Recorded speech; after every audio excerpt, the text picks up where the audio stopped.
प्रस्तुत पंक्तियाँ जायसी के नागमती वियोग वर्णन से उद्धृत हैं।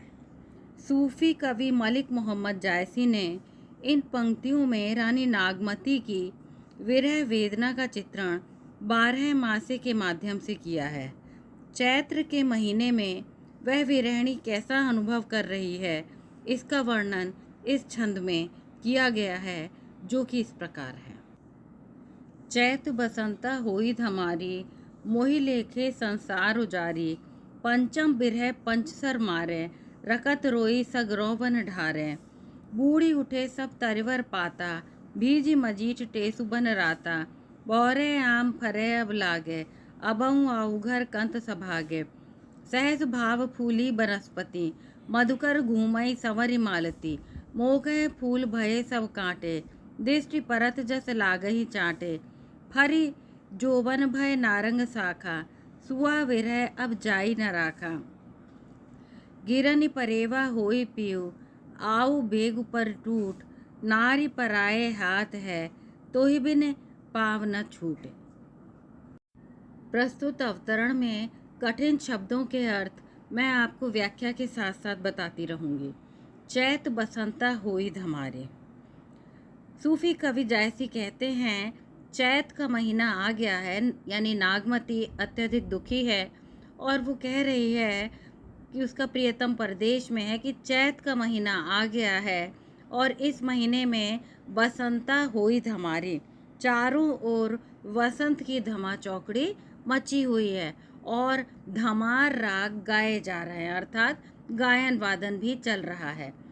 मोहि लेखे संसार उजारे, संसार में मेरे अतिरिक्त यानी मेरे लिए तो सारा ही संसार उजड़ा हुआ दिखाई दे रहा है। पंचम बिरह पंचसर मारे, वसंत की इस उद्दीपक ऋतु में कोयल पंचम स्वर में गा रही है और बिरह पंचसर मारे, और वो जो कोयल की कूक है मुझे कामदेव के बाणों के समान मेरे हृदय को बेधती हुई महसूस हो रही है। फिर से देखिए, पंचम बिरह पंचसर मारे, यानी कोयल पंचम स्वर में कूक रही है। उसके बोलने की जो आवाज़ है मेरे विरह को बढ़ा रही है और मुझे ऐसा प्रतीत हो रहा है मानो कामदेव के बाणों से मेरे हृदय को बींधा जा रहा है। रकत रोई सगरोवन ढारे, और वियोग के कारण, टीस के कारण मेरी आँखों से जो रक्त के आंसू बह रहे हैं, सगरों बन ढारे, वो रेंग करके वो वन के सभी वृक्षों तक फैल गए हैं, वो सर्वत्र फैल चुका है। बूढ़े उठे सब तरवर पाता, बूढ़ माने डूब जाना, जितने भी वहाँ पत्ते हैं, वृक्ष हैं, वो सभी उस रक्त के आंसुओं में डूब चुके हैं। इसीलिए उससे भीगकर ही मजीठ टेसु बन रहा था।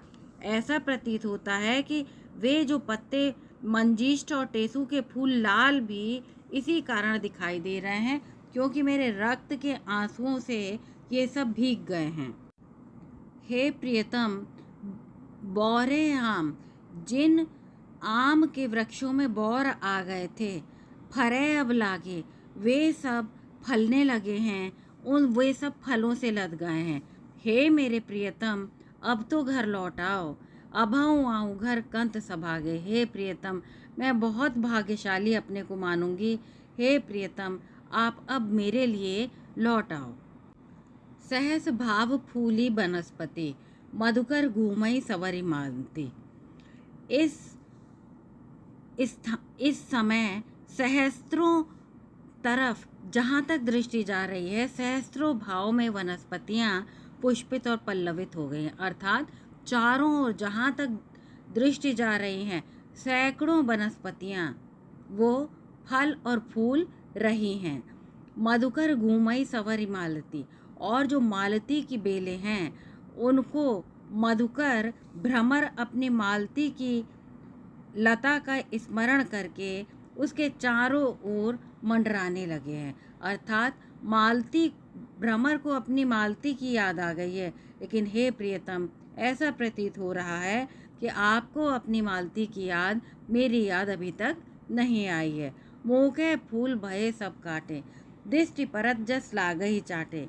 इस सुहावने मौसम में मुझे जो कुछ ये सौंदर्य दिखाई दे रहा है, वो दृष्टि परत मेरी दृष्टि को दिखाई दे रहा है, वो सब मुझे अच्छा नहीं लग रहा है। मोकह फूल भये सब काटे, वो औरों के लिए भले ही पुष्प होंगे, लेकिन मेरे लिए सब कंटकित हैं, मेरे हृदय को विदीर्ण करने वाले हैं और मुझे चांटों के समान दुख देने वाले हैं, मुझे कष्ट देने वाले प्रतीत हो रहे हैं। मुझे कुछ भी अच्छा नहीं लग रहा है।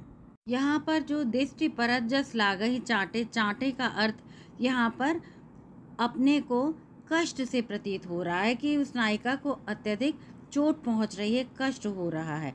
फरि जोबन भय नारंग शाखा, इस शरीर रूपी यौवन में नारंगी की भांति फल आ गए हैं, किंतु विरह रूपी सुआ विरह अब जा ही न रखा। लेकिन विरह रूपी तोते से अब इसकी रक्षा कर पाना संभव नहीं है। हे प्रियतम, आपकी यह पत्नी विरह के कारण वशीभूत है, विरह से वशीभूत है। आपके अतिरिक्त और कोई भी इस विरह से उसे मुक्त नहीं करा पाएगा। अतः आपसे प्रार्थना है कि हे प्रियतम, आप घिरनि परेवा होई पियो। घिरनि परेवा माने गिरहबाज कबूतर बनकर। तो वो नागमती कह रही कि हे प्रियतम, आपसे प्रार्थना है कि आप गिरहबाज कबूतर की भांति आओ बेग पर उठ। आप आकर एकदम मेरे यौवन के ऊपर, स्त्री रूपी मेरे ऊपर पक्षी की भांति टूट पड़ो। नारी पर आए हाथ है तो भी न पाव न छूट। ये जो नारी है, ये विरह के चंगुल में फंसी हुई है, दूसरे के हाथ में पड़ी हुई है। आपके आए बिना ये उस विरह के चंगुल से मुक्त नहीं हो पाएगी। हे प्रियतम, मैं आपके वियोग में बहुत अधिक संतप्त हूँ, बहुत अधिक जली जा रही हूँ। हे प्रियतम, आप आइए और आकर के मेरी रक्षा कीजिए। मेरे पत्नी धर्म की रक्षा आप ही कर सकते हैं। यहाँ पर विशेष रूप से बताया गया है कि घिरनि परेवा में कुछ लोग इसे गिरहबाज कबूतर कहते हैं और कोई गिरहबाज पक्षी या बाज का अर्थ लगाते हैं। यहाँ नायिका कह रही है कि मेरे ऊपर गिरहबाज कबूतर की तरह आकर आप मेरे यौवन की रक्षा कीजिए, मुझ पर टूट पड़िए। दृष्टि परत जस लागे चाटे, जस यानी यहाँ पर उदाहरण अलंकार है। भीजी मजीठ टेसुवन राता में उत्प्रेक्षा हेतु उत्प्रेक्षा है, सुआ विरह में रूपक है इत्यादि। यहाँ पर जायसी के द्वारा ये जो पद्मावत है, ये प्रतीकात्मक काव्य कहा जाता है और प्रतीकात्मकता को बाधक नहीं माना जा सकता। पद्मावती पद्मिनी परम सत्ता ईश्वर की प्रतीक है, रत्नसेन साधक का प्रतीक है, राघव चेतन शैतान का प्रतीक बताया गया है। नागमती संसार या सांसारिकता का प्रतीक है, हीरामन तोता गुरु अलाउद्दीन माया का प्रतीक है। यहाँ पर विशेष में हम जायसी को हम विप्रलंब श्रृंगार का प्रधान कवि कह सकते हैं, आचार्य शुक्ल ने कहा है। प्रस्तुत अवतरण वियोग श्रृंगार का सुंदर उदाहरण है।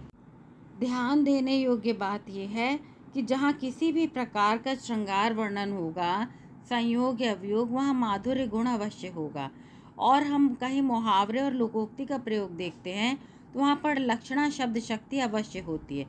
व्यंग्य होने पर व्यंजना शब्द शक्ति परिलक्षित होती है। भाषागत वैशिष्ट के काम में आने वाले विभिन्न उदाहरण हैं जो इस प्रकार हैं। नागमती का विरह वर्णन हिंदी साहित्य में एक अद्वितीय वस्तु है। शुक्ल ने कहा है, यह आशिक माशूकों का निर्लज प्रलाप नहीं, यह हिंदू गृहिणी की विरह वाणी है। इसका सात्विक मर्यादापूर्ण माधुर्य परम मनोहर है। आचार्य शुक्ल ने ये त्रिवेणी में कहा है। ये चारों उद्धरण आचार्य रामचंद्र शुक्ल ने कहे हैं। आप कोई भी सुविधा अनुसार इसे याद करके लिख सकते हैं और अच्छे अंक प्राप्त कर सकते हैं। इनका प्रयोग आप लोग अपने अधिक अंक पाने के लिए प्रश्नों के अंदर करेंगे और व्याख्याओं के विशेष में भी करेंगे। भाव साम इनमें से कोई भी एक याद कर सकते हैं। दादू इस संसार में मुझसा दुखी न कोय, पीव मिलन के कारणे मैं जल भरिया रोए, या अंचड़ियाँ झाई पड़ी। यदि आपको अच्छा लगा हो तो कृपया चैनल को लाइक, शेयर और सब्सक्राइब अवश्य करें। पढ़ने के लिए आपका बहुत बहुत धन्यवाद।